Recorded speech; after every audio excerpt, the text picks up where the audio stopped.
Hi guys, hi. Can you hear me? Happy Sunday. We've been chatting already. Let's see, let's put up the chat. My hair's a total mess. You guys, I'm totally discombobulated. I've been working so hard on this presentation and I am so excited about what I learned and what I put together. I'm really excited to share it with you and see what you think. I'm also really excited because I think that I've gotten a holistic picture that is very, very powerful that has not yet been fully explained in the literature.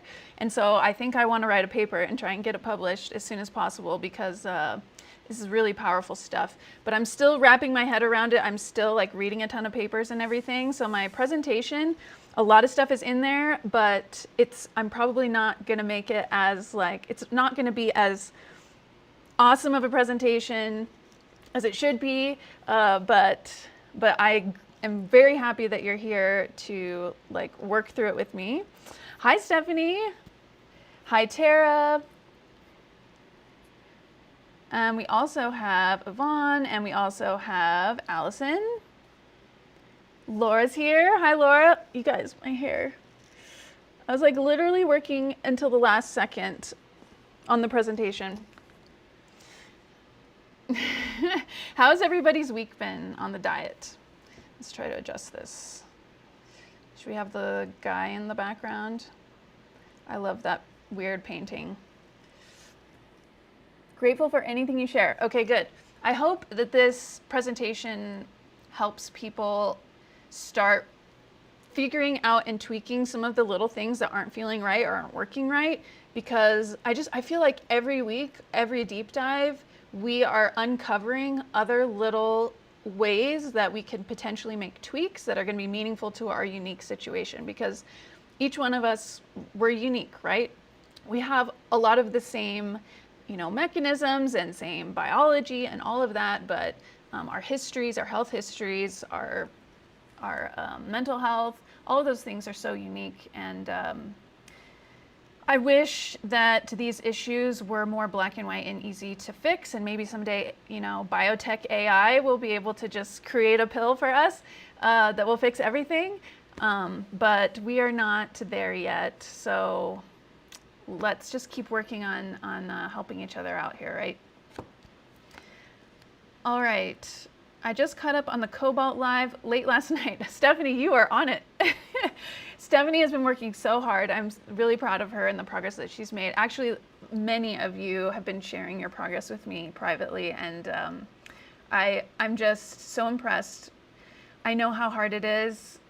The symptoms, especially when the symptom burden is high, having to make changes, things not working exactly correctly, having to keep trying, keep searching for answers, getting a lot of rolled eyes and pushback from our healthcare providers. It's really, really hard. And so keep trying, keep on the path.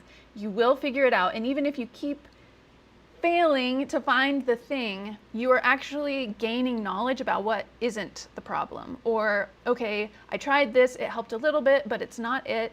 I will, incorporate the things that helped me and keep searching for the things that will continue to improve my situation, right? So even if you fail at trying something, it doesn't work for you, you have still gained the knowledge that you can move forward, and you don't have to worry about that possibility anymore. You can move forward. So I think that everybody's persistence and in getting here to where you are today, that's really commendable. And I want you to know that I understand the struggle, I understand the pain, and I know how hard it is to keep pushing forward. So good job.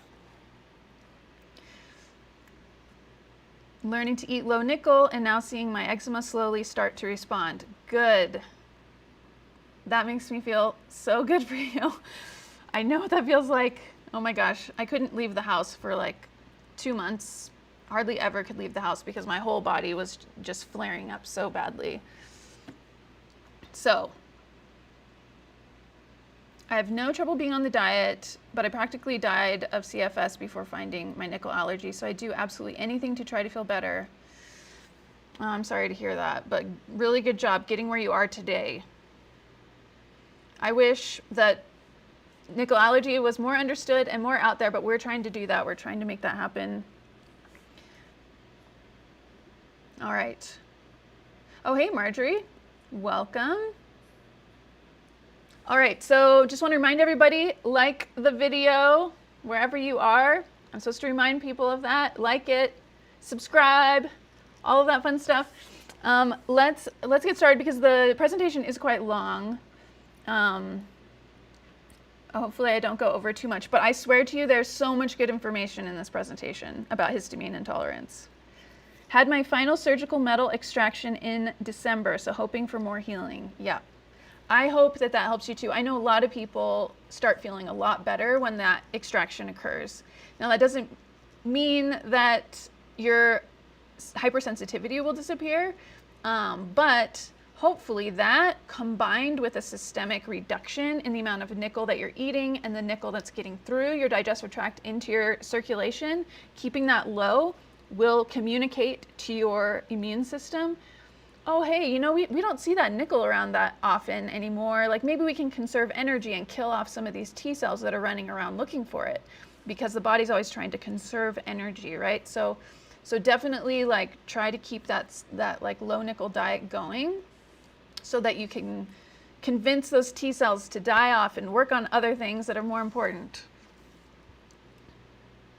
All right, so let's just quickly, I wanted to show you guys, so histamine intolerance, this is a difficult subject and it's something that I've kind of avoided because I know a lot of people feel very strongly that this is their issue. And histamine intolerance and low histamine diets, they're very popular in the health influencer space and like functional medicine space. And I was trained in my nutritional therapy training and GAPS practitioner training that while like a lot of histamine and histamine response is very real, your experience of that is very real, but people really miss the root cause. And I was taught root cause is like gut, right? The gut, making sure the gut barrier is healthy and strong to not allow things through. Additionally, that your microbiome is nice and balanced so that you don't have a lot of the types of microbes that are turning histidine into histamine. That if you just focus on the gut health and promoting the gut health, that the histamine response will improve for people. And so that was the philosophy that I have taken up until now.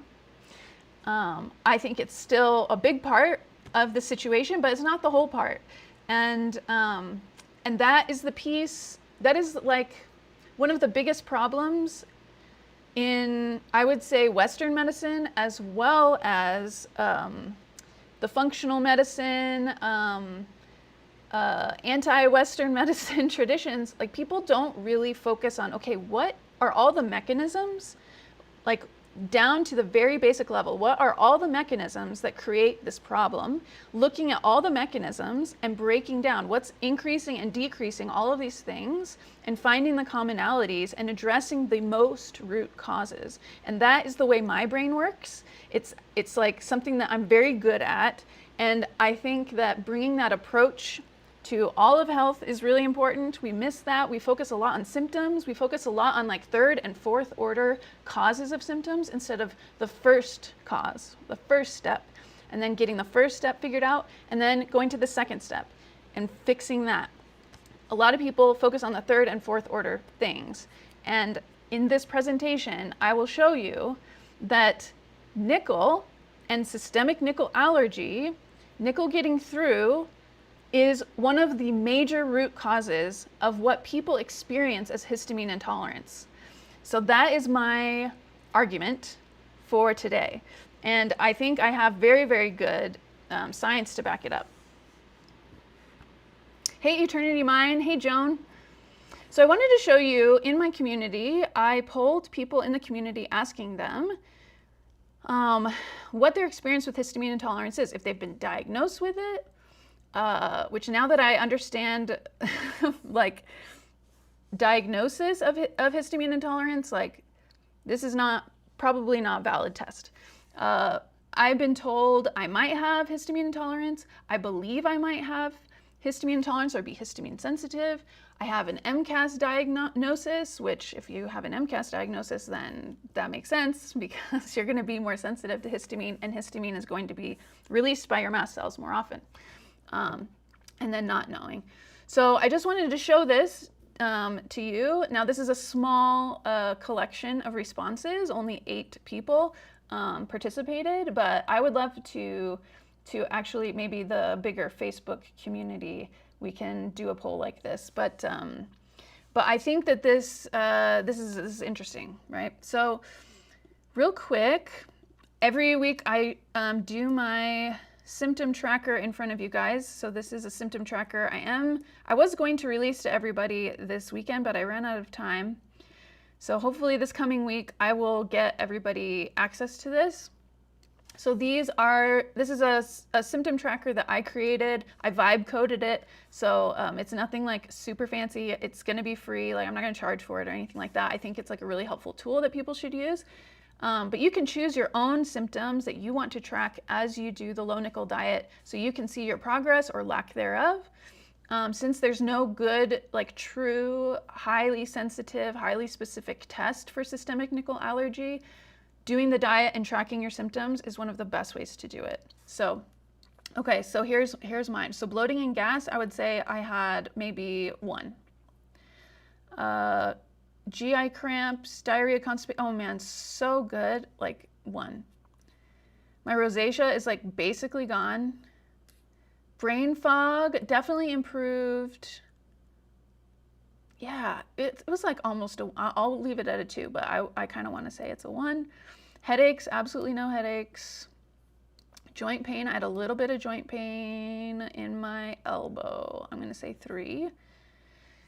Respiratory runny nose, I'm going to say 3 on that one. So let's see what my progress is. 76% overall improvement, week 1 to week 5. That is incredible. So the biggest improvement in my rosacea, my bloating, gas, my diarrhea, constipation. Yeah, lots of improvement. And I'm still not being perfect, okay? Like, I'm having alcohol still. I'm having like a tiny bit of gluten still.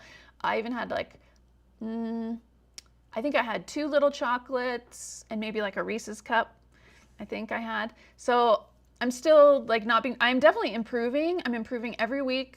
And look, my symptoms are telling the tale. So I'm going to download that and put that in the community soon.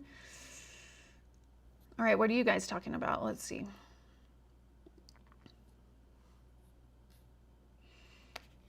My allergy test showed 4 for histamine response.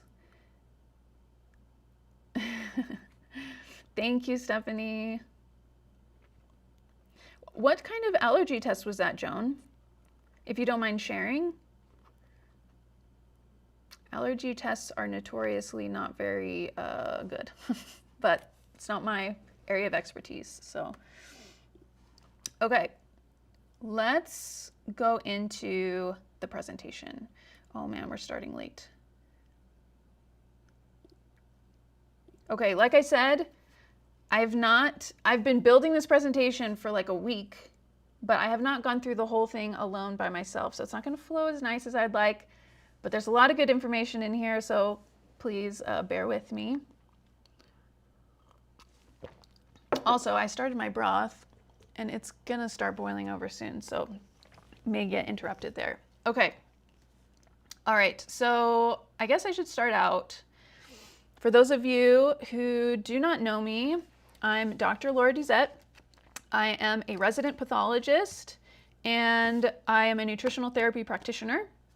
I was diagnosed with systemic nickel allergy in 2016, I think, and was told I needed to be on a low nickel diet. I was already in my training for nutritional therapy, so I had a very strong belief about certain foods and health promoting foods, and I looked at what was out there about how to eat a low nickel diet, and I found it all to be not health promoting at all. And so why would I be eating a diet that's supposed to be helping me, that's like full of sugar and gluten? So I wrote the Low Nickel Diet Cookbook and Guide, and I basically made this as easy as possible to follow the low nickel diet because I took every recipe and I calculated relatively how much nickel per serving of the recipe is in it, and that would hopefully like reduce the stress, reduce all of the annoyance of having to figure it all out, especially at the beginning when you have like a high symptom burden. So I wrote this book. There's definitely room for improvement, but it's definitely the resource out there. So I'm very passionate, very, very passionate about the importance of getting health information out there to patients so that patients can understand their illness. If they don't understand the mechanisms of their illness, why they're taking specific drugs, why they're doing specific protocols, I don't believe that they are close enough to it, that they understand it enough to be able to follow through with it and really believe in their treatment. I think there's plenty of research to show, like, if you believe in what you're doing, it is going to be more effective, whether it's placebo effect or real effect. So I'm a strong proponent of that. And so that is what I'm trying to do. I'm trying to improve my own knowledge. I'm trying to improve patients' knowledge and hopefully practitioners' knowledge as well, so that this information gets out there to the people who need it, because it took a long time for my diagnosis to occur. And if I had known years earlier, because I think the beginning of my systemic nickel allergy actually was when I was 17, and I had horrendous digestive problems that my gastroenterologist was just telling me it was growing pains. I'm just a stressed teenager. He doesn't see anything on the scope, therefore, you know, there's nothing wrong with me. And I think if I had gotten this information back then, I could have been saved a world of hurt. Okay, so the nickel-histamine intolerance connection. Why low-histamine diet isn't enough.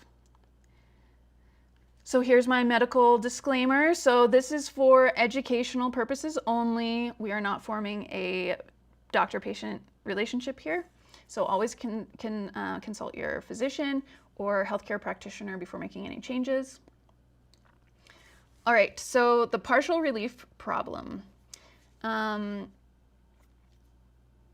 Maybe you've tried a low histamine diet, or maybe you've tried you're on the low nickel diet, like you know you're allergic to nickel as well, and you were told like maybe you're still having problems because you have a lot of histamine, or you're histamine sensitive as well. So you try to reduce some foods to address this, and you're only feeling a little bit better, but not fully better. So some of the common things would be aged cheese, wine, fermented foods. You know, a lot of people recommend fermented foods to help your gut health, which is absolutely true. But if you have this issue, then potentially that just exacerbates your issue, right? Maybe you've been told you have IBS, chronic urticaria, migraines, or anxiety. I'm hoping that today you can find some pieces that will help you improve what you're doing to improve your symptoms. Okay, so what is histamine? There's a lot of misinformation out there. Histamine is not a villain. It's an essential signaling molecule. It's like a cute little messenger. Your body needs histamine to produce stomach acid so you can digest food, regulate your immune system. It doesn't just increase inflammation.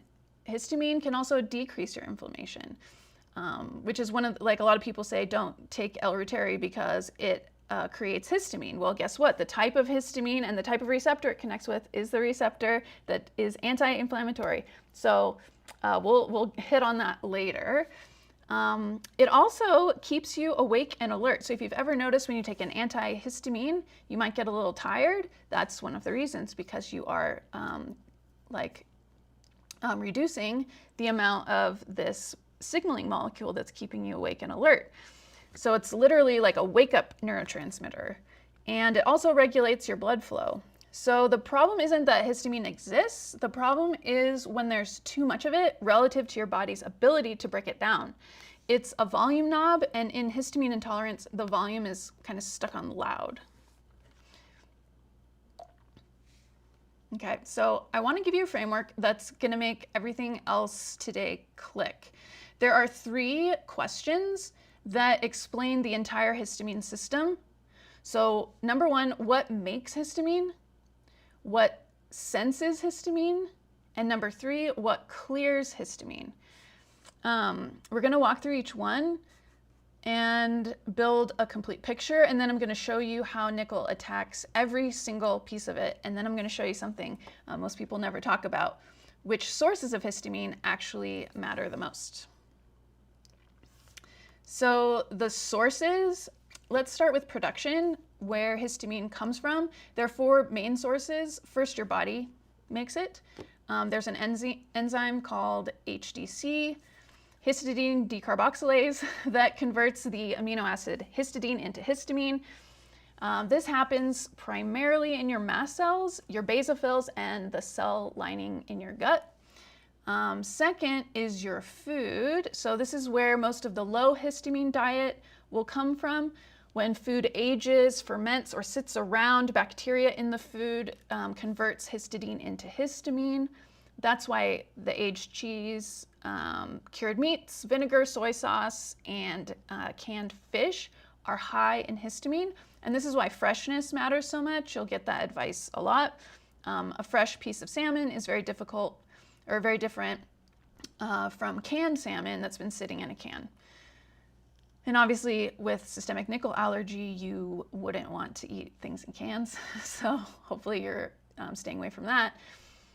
Third production is your mast cells. So these are immune cells that are packed with a little backpack full of granules full of histamine.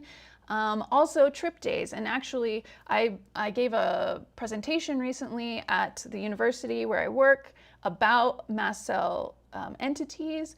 And in my research, I found that actually mast cells, they don't release a lot of histamine, actually. That's one of the smaller things that comes out of their little backpack full of granules. The biggest contributor is actually tryptase. And tryptase, what it does, amongst many other things, is it makes all the cells around it more sensitive to the little histamine that it releases. So in a way, tryptase is more responsible for the histamine sensitivity than the histamine itself. But we'll talk about that too. So when it's triggered, the mast cell is triggered by an allergen or stress or certain chemicals, and by nickel, nickel can directly cause it to degranulate and dump all of that histamine at once. And mast cells are everywhere. They're in the skin, the gut, the airways, they're around blood vessels. They're not just in your gut. And then your 4th source is the gut bacteria. So certain bacteria species, and they're listed here, I'm not going to say them, they actually have HDC enzymes as well, and they produce histamine directly in your gut. So they take the histidine and they turn it into histamine. So if you have an overgrowth of these species, which is common in SIBO and dysbiosis, so dysbiosis is an imbalance of your gut microbiome, you have a histamine factory living in your gut.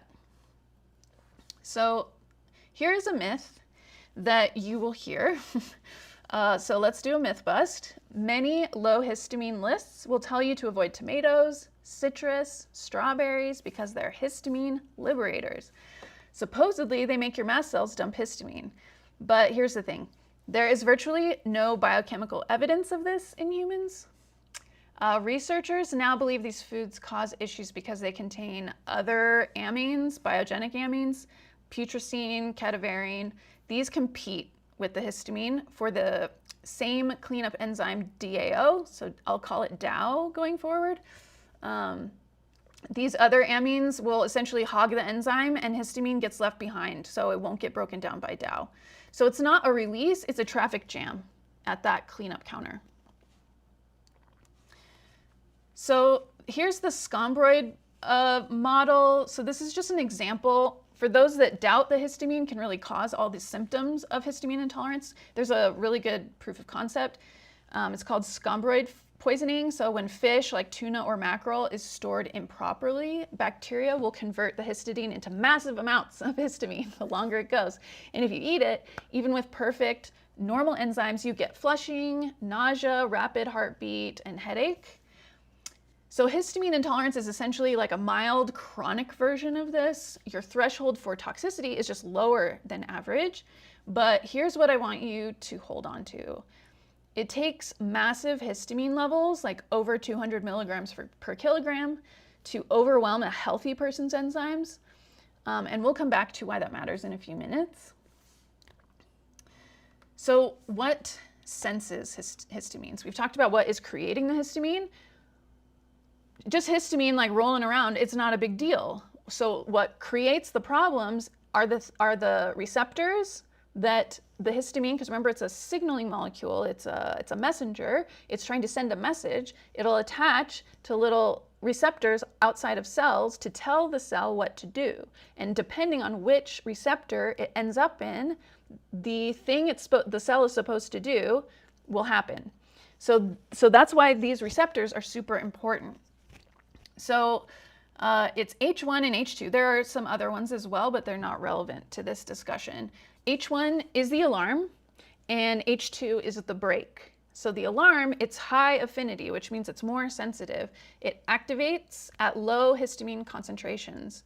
So when H1 fires, you get all the classic symptoms: itching, hives, flushing, nasal congestion, gut permeability, that's really important, smooth muscle contraction, headaches. This is the receptor that antihistamines like Benadryl and Zyrtec block. The critical concept, though, is the number of H1 receptors matters as much as the amount of histamine, and also the sensitivity level of the receptor, which can be modulated. So if you have more H1 receptors on your cells, you are more sensitive to the same amount of histamine. So hold on to that thought. And then H2 is the brake. And this is just one example of one of the things that the body does in multiple other areas. It's just very beautiful. It's like a self-regulation mechanism where it's lower affinity. So you want your body to sense when there's a lot of histamine, because that's a message, right? There's a message being sent from somewhere. Lots of histamine, lots of signal, right? So you want your body to be able to know that something's happening. But if there's just so much, you also don't want your body to overreact to it and go too far in one direction. So H2, when there's just a huge amount all at once, that is going to trigger H2. And H2 is an anti-inflammatory signal. It's going to trigger the anti-inflammatory cascade, which is CAMP or CAMP. It suppresses NF-kappa B. NF-kappa B is turned on. If you've listened to any of my other lectures, you'll know NF-kappa B is increased in systemic nickel allergy. So this will help suppress that. It reduces inflammatory cytokines. It reduces that systemic inflammation, and it promotes regulatory T cells. So regulatory T cells help reduce all of the inflammatory stuff going on. So H2 is your body's built-in, okay, that's enough kind of signal. All right, so your clearance engines. So we've talked about the creation of histamine. We've talked about the sensing of histamine. And now we're going to talk about what the body does to get rid of histamine. So obviously, we don't want histamine just running around yelling the same message over and over and over again, everywhere. That's not going to be good for the body. So we have mechanisms to help clear it out. And you have two main enzymes for breaking down histamine, and they work in completely different compartments. So this is really, really important to understand. DAO or DAO, diamine oxidase. It's made by the AOC1 gene, and this gene, I think I talk about later. It can be mutated in some people to reduce the amount of DAO made, but it's a small amount of people. DAO is your intestinal first pass defense. So in your intestines, in your gut lumen. It's produced by mature enterocytes. So enterocytes are the cells that line your gut lining. And the cells at the tips of your intestinal villi, they're the most mature. I was about to go into the details of that, but I won't. It degrades dietary histamine in the gut lumen before it can enter your bloodstream. So because it's at the tips, like basically it will help block it before it gets closer to getting into your bloodstream. So it's kind of the bouncer at the door. It's local, it stays in the gut, it handles what you ate, okay? It needs specific cofactors to work: copper, zinc, vitamin B6, and P5P, and vitamin C. And alcohol is a direct competitive inhibitor of DAO. So if you drink some alcohol, you're gonna be telling DAO, don't worry, you don't need to do your work, you chill, you know? So it's like DAO is drinking with you, okay? And you're kicking back. You and DAO, you're kicking back. So you don't want to be, you got to be aware of that, basically, if you choose to drink alcohol. Okay, so HNMT, histamine N-methyltransferase. This is your systemic cleanup crew, so in the rest of your body. So once things get into your bloodstream, this is how the rest of your body tries to clean up histamine.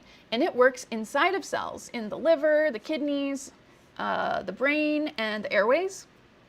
And it clears your endogenous histamine.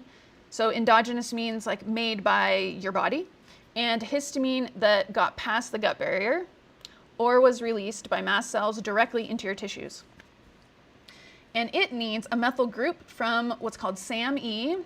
Most people have heard of that. Sometimes people will recommend supplementing SAM-E. So you've probably heard of that.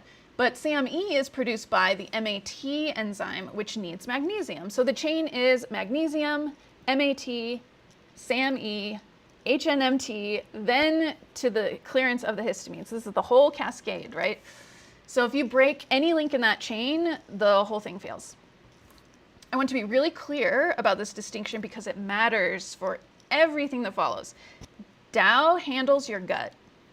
HNMT handles your whole body. There are different compartments, and the symptoms they prevent are different. So before we go into that, let's talk about how is histamine intolerance diagnosed. I was surprised to find that there's no single validated or standardized diagnostic test for histamine intolerance. This is one of the main reasons that North American medicine has been slower to recognize it. Serum DAO levels are the most commonly used biomarker, but that makes absolutely no sense to me now. They don't reliably correlate with symptoms in the literature either, and that makes sense to me because DAO is made in the gut. It's in the gut, right? So yeah, I don't think that that is gonna help diagnose it at all. In one placebo-controlled provocation study of 59 suspected HIT patients, 85% reacted to placebo. So that means like they gave them like a fake thing and they still responded. So to me, that means this is not the thing. That's not a great result. The current gold standard is a clinical approach, so very similar to systemic nickel allergy, is to first you need to rule out other things like food allergy, mast cell activation syndrome, celiac disease, which makes sense because celiac disease just like breaks off, you know, those microvilli where the DAO is formed, and IBD first. So all of the things that can cause other digestive issues need to be ruled out first. Then you would do a 2 to 4 week low histamine elimination diet with a symptom diary. And if symptoms improve on that elimination and return on reintroduction, then that's the strongest evidence that they have. But the field still needs a way to integrate nickel allergy testing into this diagnostic workup, in my opinion, now that I've read the literature, because I'm about to show you systemic nickel allergy can masquerade as histamine intolerance. So what is this low histamine diet? I think that it is helpful, but it's incomplete. It gets a lot of things right. So eating fresh, avoiding aged and fermented foods, minimizing alcohol, all of that reduces the dietary load coming in. And for some people that's enough, but it only addresses one of the 4 production sources. So it's just the dietary histamine, and it doesn't do anything about your own body's histamine production via the HDC. It doesn't do anything about mast cell degranulation. It doesn't do anything about your gut bacteria producing histamine. And critically, it doesn't explain why your enzymes are impaired in the first place. So let's look at this overlap table. Here's where it gets interesting. So if you look at this overlap, chocolate is high histamine and high nickel. Nuts, both. Legumes, both. Shellfish, both. Whole grains, tomatoes, spinach, high nickel, depending on the soil and everything, often high in histamine too. So when you remove these foods on a low histamine diet and feel better, you cannot know whether you were reacting to the histamine, the nickel, or both unless you specifically address nickel. So let's talk about the gut barrier. We talk about this a lot, but when it comes to histamine, how does dietary histamine actually get from the gut lumen into the bloodstream? Because it doesn't just waltz across. Histamine is really small. It's a positively charged molecule, and that charge matters. It means histamine does not passively diffuse across an intact cell membrane easily. So there are two routes. There's going through the cells. There are transporters called OCT2 and OCT3, and they can move histamine into the enterocytes. But once inside the cell, it will immediately encounter DAO.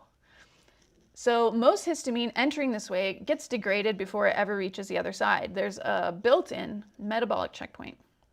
And route 2 is between the cells. So when the tight junctions are intact, this route is nearly closed. But when the tight junctions open from zonulin triggered by gluten, or from tryptase released by mast cells, from nickel-driven inflammation, histamine can flow through the gaps with no DAO checkpoint at all. So it doesn't matter how much DAO you have because it's just getting right through. It's all unregulated, unmetabolized, leaked directly into the bloodstream. So the bottom line is, in a healthy gut with intact barrier and normal DAO, dietary histamine is almost entirely neutralized. The diet only becomes a significant contributor when the barrier is already broken. So let's ask an honest question. Where is histamine, where's the systemic histamine coming from?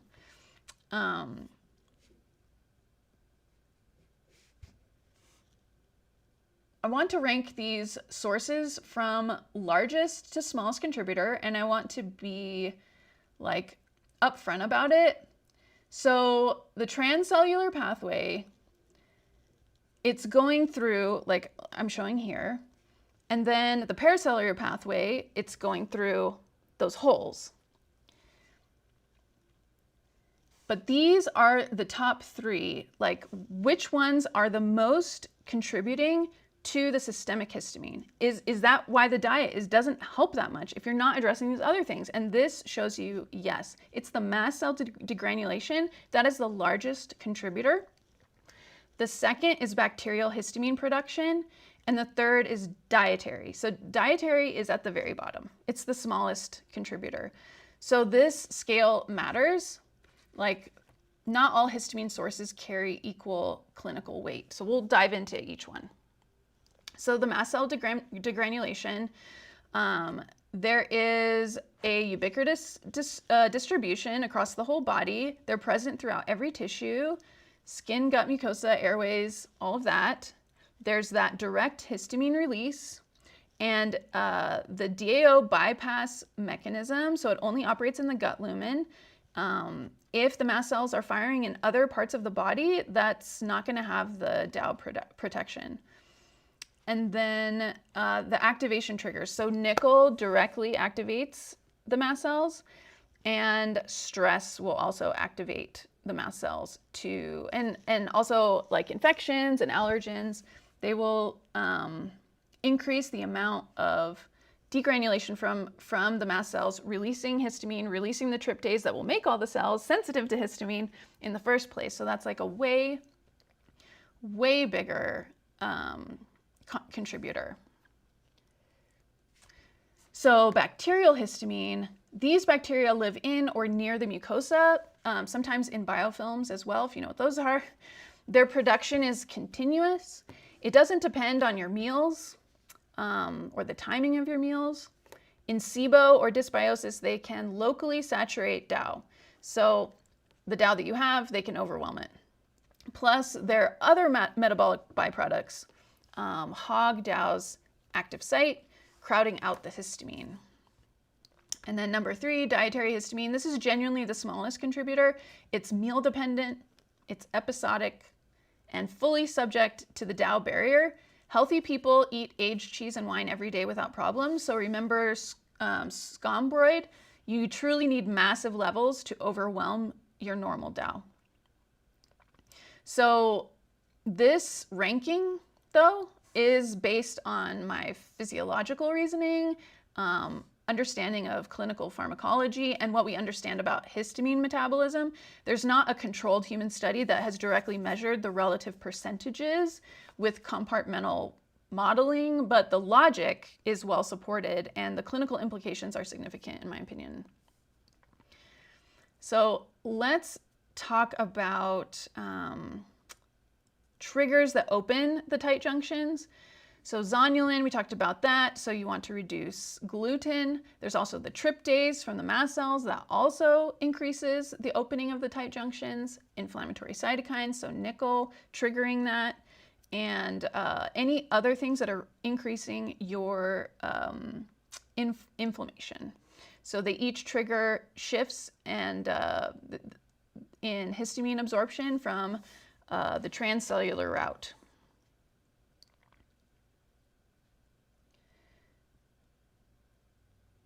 Okay. I feel like some of these are, yes, they're doubling.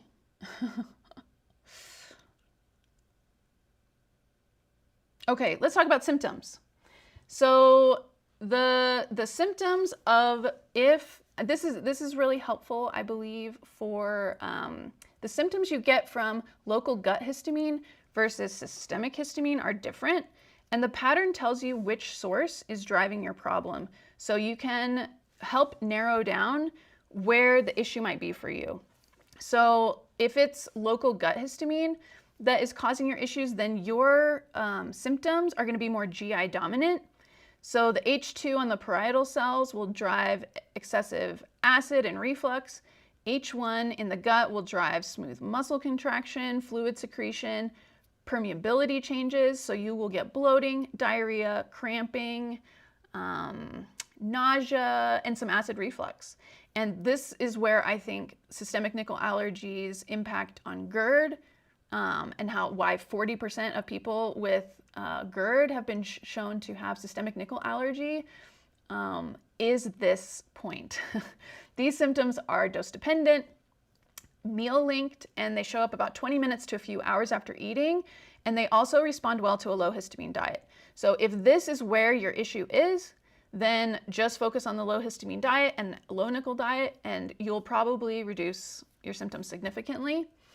With the systemic histamine, from the mast cells firing through your body or from failed HNMT clearance, so that's the systemic clearance of histamine, this will give you a completely different picture. So you'll get flushing, hives from your skin, H1 receptors, you'll get nasal congestion and sneezing from your airway H1 receptors, headaches and migraines from the vasodilation, insomnia and brain fog because histamine is a arousal neurotransmitter like we talked about, and rapid heartbeat from dizziness, rapid heartbeat and dizziness from the vascular H1. So these symptoms are not tightly linked to meal histamine, way more to systemic. They're delayed, they're unpredictable, and they do not respond to dietary restriction because the primary source is mast cell degranulation, not food. So here's the diagnostic clue I want you to take away. If the low histamine diet fixed your bloating and diarrhea, but you still flush, still get migraines, still can't sleep, still have hives, that's the signature of unresolved systemic histamine. The diet addressed the local problem, but the systemic source was never touched. That is the partial relief pattern, and it points directly to nickel. Now, I want to address something many of you have probably heard of or are currently doing, the advice to supplement DAO cofactors like copper, zinc, B6, vitamin C to support DAO. So this advice is mechanistically correct. DAO does need those cofactors, but it misses the rate limiting step, and I want to walk through why. So for DAO to work, 4 things must be true. 1, the AOC1 gene must be turned on and transcribing the enzyme. 2, mature enterocytes must exist at the tips of your villi to produce it. And 3, the enzyme must not be competitively inhibited by alcohol or other amines. And 4, cofactors must be present. So most histamine intolerance patients are stuck at steps 1 through 3. Okay, so 1 through 3. And if nickel is suppressing AOC1 transcription via metalloestrogen pathway, which we've talked about before, how nickel can act as a metalloestrogen. It can act like estrogen. And guess what? An increase in estrogen will actually cause AOC1 to go down. So even less DAO will be made. So that's number 1. And we'll go over that again. But the gene isn't even turned on, or it's turned down. No amount of cofactor supplementation can rescue an enzyme that isn't being made. So it's like putting premium gas in a car with no engine. And I want to flag copper specifically because true copper deficiency is incredibly rare. It happens with zinc over supplementation, bariatric surgery, prolonged TPN, which is, none of these things are super common. I mean, bariatric surgery, maybe, but copper excess is far more common and more dangerous. And it's a pro-oxidant, so it catalyzes reactions that generate hydroxyl radicals, not that you care, but that can worsen the inflammatory environment that's already damaging MAT. If you remember, MAT is super important as well, and it's also damaging the mucosa. So please don't supplement copper without documenting a deficiency. So the right framing. Cofactors belong in step 2, in your restore phase, after step 1, in the removal phase. If you've been taking B6 and zinc for months with no improvement, the upstream trigger was never addressed. So let's talk about nickel. Here is our complete system. Production is on the left, and histamine is in the center, and clearance is on the right. And then the receptors, they're up there on the top. So these are all this is the whole mechanism map that I talked about that people need to be aware of and thinking about and looking into each one.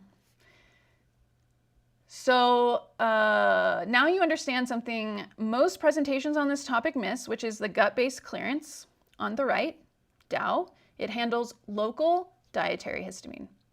The systemic clearance below, HNMT, via MAT and SAMe, that handles everything else. And everything else is the bigger problem. So let me show you why it tips and why nickel is attacking every piece. This is like the major nerd out, super exciting part for me.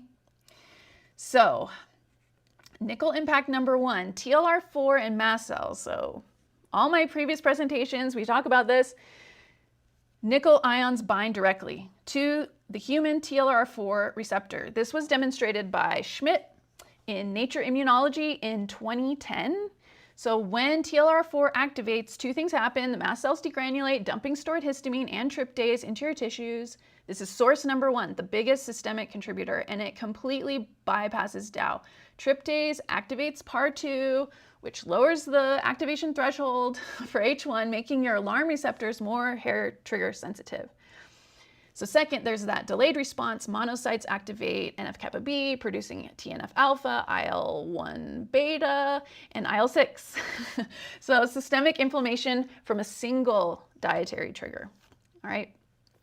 And then number 2 is the second red arrow. You can see nickel acts as a metalloestrogen. It binds to and activates estrogen receptor alpha. And this upregulates the HRH1 gene, which encodes H1 receptors. So it increases the amount of H1 receptors. Those are the ones that create that histamine inflammatory response. So more of that expression is more receptors on your cells, greater sensitivity to the same amount of histamine. And nickel did that. So you haven't made more histamine, you've made yourself more reactive to it. This is a huge piece why histamine intolerance disproportionately affects middle-aged women, because endogenous estrogen is acting on this pathway and nickel is mimicking estrogen and pushing it further. So it's a double hit on receptor density. Okay, this is so fun, right? So number 3, oh shoot. Yes, okay, DAO. All right, DAO suppression. So the third red arrow, the same estrogen pathway, that increases the H1 receptors, it also suppresses AOC1, the gene that encodes DAO. So nickel, acting as a metalloestrogen, is simultaneously increasing the alarm, more H1, and weakening the defense, less DAO production. So your gut's first pass barrier against dietary histamine is being undermined by the same mechanism that's making you more sensitive. So now we've just established that dietary histamine is the smallest systemic contributor, but this suppression still matters locally. It's why you still get GI symptoms. And when DAO drops enough for dietary histamine to leak paracellularly, like through the holes between the cells, now it's adding to the systemic burden too. Okay, so number 4, nickel impact number 4, HDC upregulation. So the fourth arrow, NF-kappa B activation from the TLR4 upregulates the HDC gene, the enzyme that makes histamine from histidine in your body. So nickel is now causing your body to manufacture more histamine internally. This is endogenous production, so in your body. It has nothing to do with what you ate. You could eat a perfectly low histamine meal and your body is still ramping up its own histamine production because of nickel-driven NF-kappa B activation. And then finally, nickel impact number 5, the MAT-HNMT this is the one that closes the trap. So nickel-induced inflammation generates reactive oxygen species, ROS. These ROS attack the MAT enzyme by oxidizing its critical cysteine residues. So you don't need to know what that means, but remember the chain. So magnesium, MAT, SAMe, HNMT we talked about before, and then that will help clear histamine.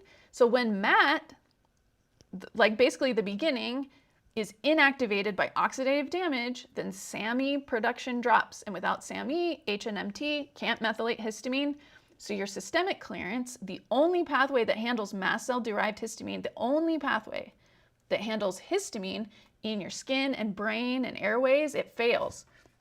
And then on top of that, if you also carry a certain variant of that gene, the HNMT gene, and 15 to 25% of the population does, this pathway was already compromised genetically, and nickel just pushes it over the edge. So this is the link to what we discussed about the dietary histamine being the smallest contributor. And even if DAO were working perfectly, even if you ate a perfectly clean diet without HNMT, the histamine from mast cell degranulation has nowhere to go. So the complete picture. Let's step back and look at this full picture with all 5 nickel impacts visible. Nickel is number 1. Triggering mast cell degranulation. Number 2, increasing H1 receptor density via metalloestrogen, which makes more sensitivity. 3, it's suppressing DAO production, weakening gut clearance. It's upregulating HDC, so more endogenous production of histamine. And then it's destroying MAT, collapsing the only systemic clearance pathway. So every lever, the production is up. The sensitivity, it's up. The clearance, it's down.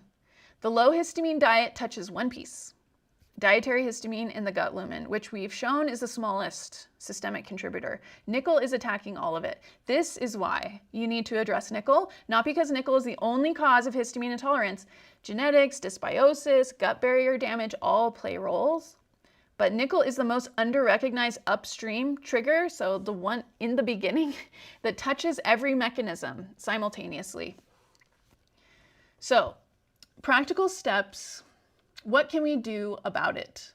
I have organized it kind of in 4 steps. So, remove, restore, reinforce, modulate. So, remove, stop the triggers. So implementing a low nickel diet, because that will reduce like 5 nickel impacts.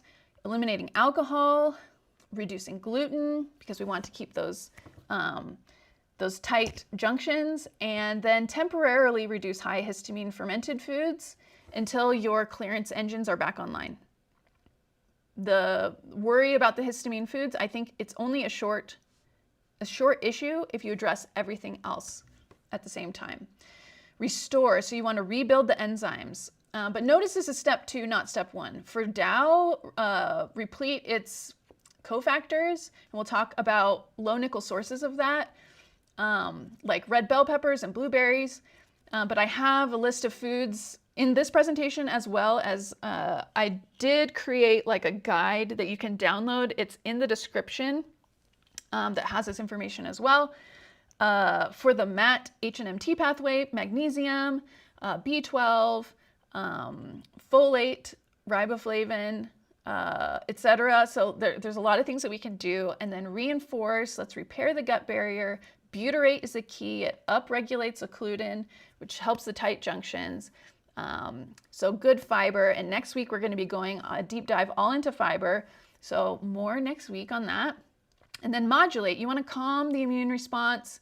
Reuteri specifically activates H2 receptors. It helps the break, and it suppresses TNF-alpha as well.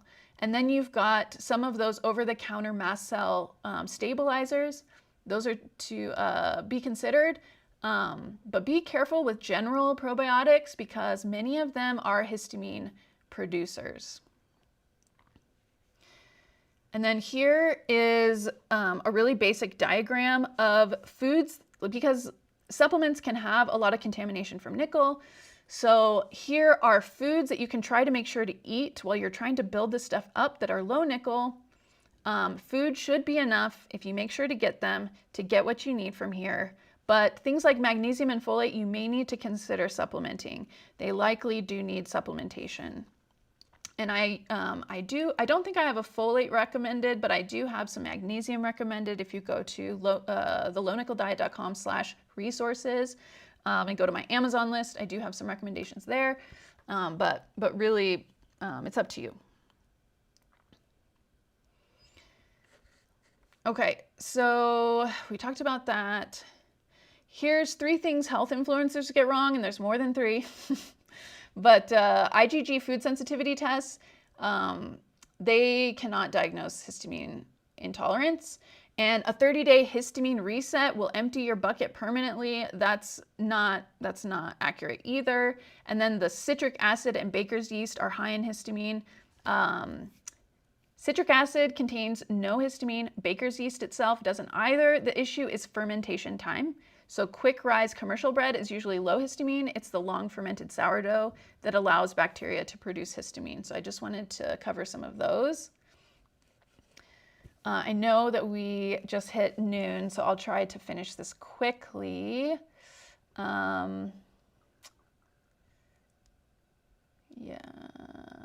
Myth busting.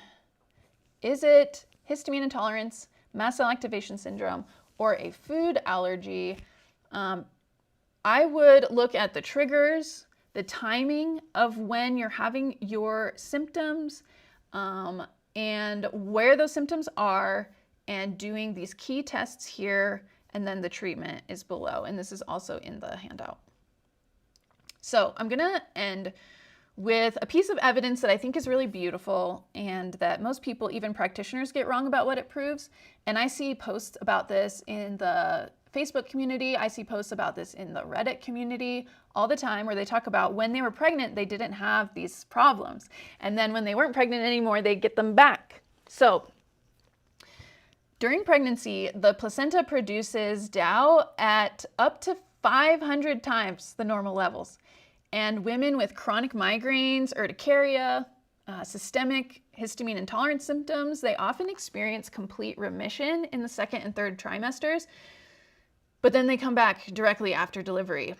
And most people present this as evidence that DAO support works. You should supplement DAO. But here's what they're missing.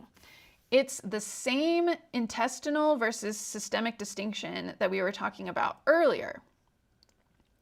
So the DAO that you make in your gut, it stays in your gut. It's local. It handles dietary histamine in that lumen. Same with the supplements. The supplements have modest, mostly GI-focused effects. They stay in the gut lumen too. Placental DAO is completely different.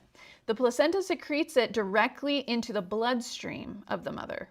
And at 500 times the baseline, it's acting as a massive circulating systemic histamine scavenger that wasn't there before. So it's mopping up histamine from mast cell degranulation, from failed HNMT clearance, from everywhere in the vasculature. So what does pregnancy actually prove?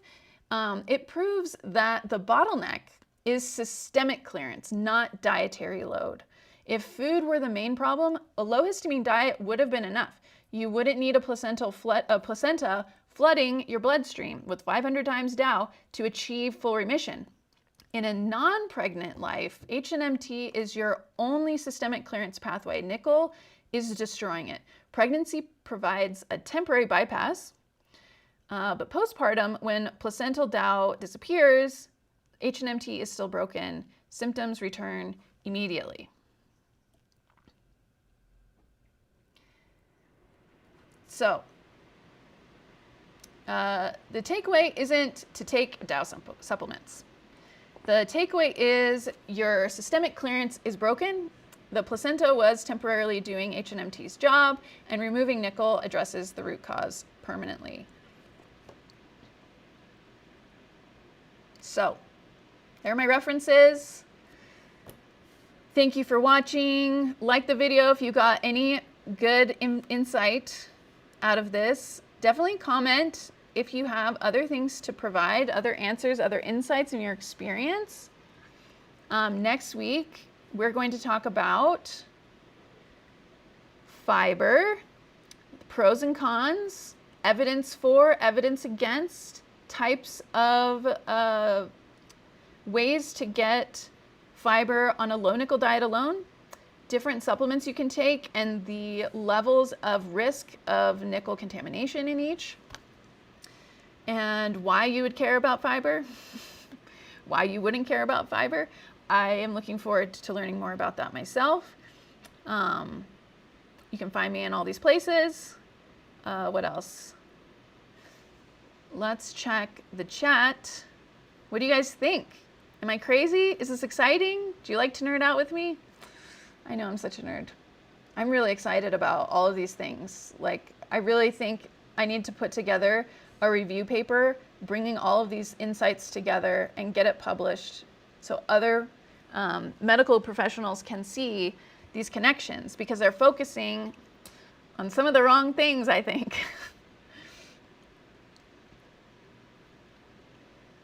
Okay. Oh, I should go to the chat.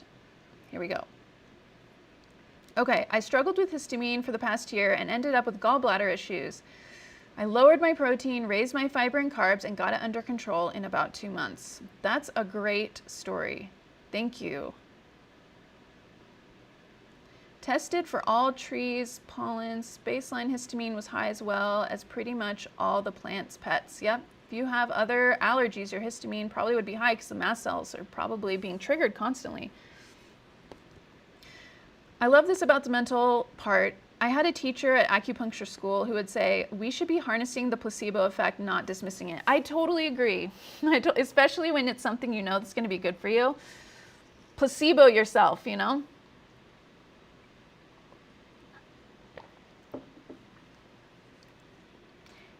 Age 17, when I was admin in an aluminum anodizing company. Oh, I bet you got a lot of exposure to metals that way. It is such a common sensitizing pathway, like skin to working in some type of industry where you're inhaling metal dust or being in pollution a lot, like when I am out walking on the street, I start getting the like dripping from my nose. But if I'm out in nature, I don't get it. But if I'm in pollution, I get it. Hey, Linda. Abilene again? Yes. Good morning. I'm excited to go back and watch this. Okay, Amanda. It's really long. And yeah, let me put in the chat just in case for people. Oh wait, I don't think I have the link. The link is in the description of how to get the guide. I will also be putting it in the community as well, per usual. But yeah, if the guide, if it's not in the description for some reason, go to my YouTube page, go to the live, and in the description, the link is in there for the guide, and I can show it to you real quick. Not this, not this, not this, this. Okay.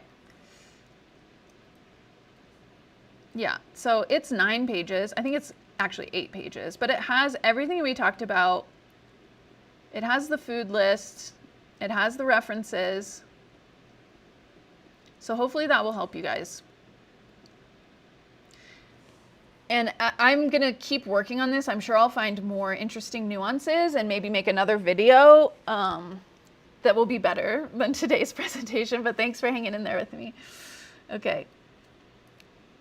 I think my brain just fried. I only did basic biology. Oh my gosh, Marjorie, I'm so sorry. I try to make this easy to follow, but I know that I start saying all of these like HTMP1, blah, blah, blah. And I know for myself when my attendings do that to me, and I don't know that acronym really, really well already, like my brain stops and I like slow down and then I don't hear anything else they're saying because I'm trying to remember what does that stand for? What is that for? So I'm sorry. Next time I will work on it. I will work on being better about that. You're not, like, your brain isn't fried. It's a completely normal response. A lot of light bulbs went on in my head with today's instruction. Thank you for your dedication and preparation and all of this. Thank you, Eternity Mind. That's very kind. I really enjoy doing this, and I am glad you guys enjoy it. I can confirm the pregnancy thing. I was on cloud 9 while pregnant. I only got itching on my stomach. Once the baby was born, my symptoms were 100 times. Yep. I definitely thought about you a lot making this presentation, Stephanie. Does broth increase histamine while stored in the fridge? Okay. If you do short cook broth, then it won't be as much. But the longer it's in the fridge, I think it does increase. Because basically, if you think about it, there's going to be bacteria everywhere. And the longer something sits, the more that bacteria is going to be making more and more histamine and making and replicating. So yes, I would say the longer the broth sits in the fridge, then yeah, probably the more histamine is going to be in there. But like we covered today, it's a small part of the system. So I don't know, because there's no data, if the benefit of the broth will outweigh the histamine. I would say for you, especially maybe making smaller batches to drink within like 2 days, maybe 3 days maximum, would probably be best. I would say try that. Freeze portions. Yep, you can do that too. That's actually a really good point. If you don't have to cook it every couple days, you can freeze portions. Like they have those soup cubes, and then you can reheat them. In fact, that would be really good if you do like for me. Did I mess up on, like, my broth is not boiled over. Hold on a second. Okay, I'm just gonna cover it. Because I make my broth with like so many feet that it's very like, it's like pure collagen, and I just add hot water to it as well while I'm cooking it up. And so you could do that where you make it like really thick collagen, put it in the freezer, and then you can just add hot water to it and heat it up that way. That would be a good way to do it. Amanda loves my nerdy stuff. Awesome. Thank you, Amanda. This is nice to hear because DAO is expensive. It is so expensive. What is it, like $50 a bottle or something crazy like that? And it didn't help much. There you go. Tara or Tara, I'm not sure how to say your name. You just gave us some support for what we talked about today. Yvonne, exciting, but a lot to review in the morning with a fresh, clear brain. Yes, I am still wrapping my head around it. It's very exciting. It's very, like, I'm sure you guys can imagine how excited I was as I was putting the pieces together. Like, what, wait, what about, this too, this 5 parts of this process impacted by nickel. It's crazy. Caring most about gut barrier is my goal. Excellent. Yes, I think that's a really, really good place to focus. Glad to see you acknowledging MCAS. 100%. Mast cell activation syndrome, yes, all about it. I presented at the university on that just a few weeks ago. So help me clarify, while in a reactive mode, should we avoid things like thawing food in fridge at room temperature, leaving food on counter, in the refrigerator, etc.? I would say for a few weeks, I would try to reduce some of that, potentially. It's something to consider. I would ask other people what's worked for them. I think like the 1 to 2 days is probably where you should stick at first. Do you think CFS is caused by nickel allergy and those of us that have it, or is it concurrent? I don't know enough about that. I would like to do a deep dive on chronic fatigue syndrome because the research that I have seen is a very high percentage of people with chronic fatigue syndrome also have systemic nickel allergy. But I haven't looked into the mechanisms. I cannot say. But I have it on the list, and if more people ask and more people vote for chronic fatigue syndrome as a deep dive topic, then I will do a deep dive on it. And I would like to be honest. I know people's brains are frying, but I feel like I am in a graduate school science class and I am enjoying it. Hey, Patricia, I'm glad you're here. Joan, thank you. Attorney Mine, I was on a low tyramine diet due to a medication I was on. It sounds very similar to a low histamine diet. Eat fresh, not cured or preserved. Avoid aged foods. Yeah. All right. Thank you, everybody, for your questions and for being here and for enjoying nerding out with me. Next week, we will do fiber. And my brain is fried now, too. So I hope everybody has a great rest of your day. Definitely share with people who you think would like it, in communities you think would benefit. Please share this information. And I hope everybody has a great rest of the Sunday and a fabulous week. Is it week 5 or week 6 that's coming up? I don't know. I think it's week 6. Yeah, so take care, and I will see you guys next Sunday.